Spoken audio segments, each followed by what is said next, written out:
మాటలు కోటలు దాటుతున్నాయి. చేతలు గడప దాటట్లేదనడానికి సాక్ష్యం ఇది. చంద్రబాబు గారు మొన్న వేటపాలెంలో బాణసంచా తయారీ పేలుడు జరిగినప్పుడు, ఇట్లాంటిది మరొకసారి జరగనివ్వకుండా చూసుకుంటాను నేను. కఠినంగా వ్యవహరిస్తాను. నేను సీరియస్‌గా పనిచేస్తున్నా. కింద స్థాయిలో సక్రమంగా పని చేయకపోవడం వల్ల అని చెప్పారు.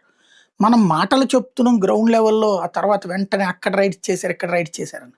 ఇప్పుడు విశాఖపట్నంలో ఇవాళ పేలుడు సంభవించింది.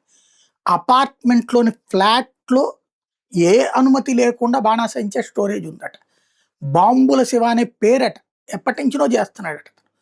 అతనికి సంబంధించిన ఫ్లాట్‌లో జరిగింది. చంద్రానగర్ దగ్గర ఎక్కడ. ఒక్కసారిగా పేలుడు సంభవించింది. అంటే లోపల ఎక్కడో రాసుకున్నదో ఏ మంట పెరిగితేనో ఎండాకాలం ఇంపాక్ట్ కూడా ఉంటది.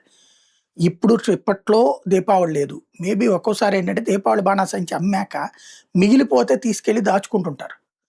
అలా దాచి తర్వాత ఎప్పుడన్నా అవసరమైతే ఈ పెళ్ళిళ్ళప్పుడు గూడా కొంతమంది ఇప్పుడు బాణసంచా కాలుస్తున్నారు. తర్వాత క్రికెట్ అప్పుడు ఇట్లాంటివి చేస్తుంటారు కదా! అయి బయట షాప్‌లో కొనేదానికంటే తక్కువకిస్తామని అమ్ముతా ఉంటారు. అట్లాగా పెట్టుకునుంటే గనక ఓకే. కానీ ఇంతకు ముందు గూడా ఇట్లా పెట్టుకున్నాడు ఇతను అని జెప్తున్నారు. అంటే ఎవరిని పట్టించుకోకుండా జేసుకొస్తున్నాడు. అదృష్టవశాత్తు పేలుడు సందర్భంగా ఎవరు చనిపోలేదు. ఒక మహిళకి మాత్రం తీవ్రంగా ఇబ్బంది తలెత్తింది. అంటే మన ప్రభుత్వం చేతిలో వ్యవస్థ ఉందా? లేకపోతే వ్యవస్థ ప్రభుత్వాన్ని కూడా డామినేట్ చేసే స్థాయిలో ఉందన్నది చెక్ చేసుకోవాల్సి ఉంది.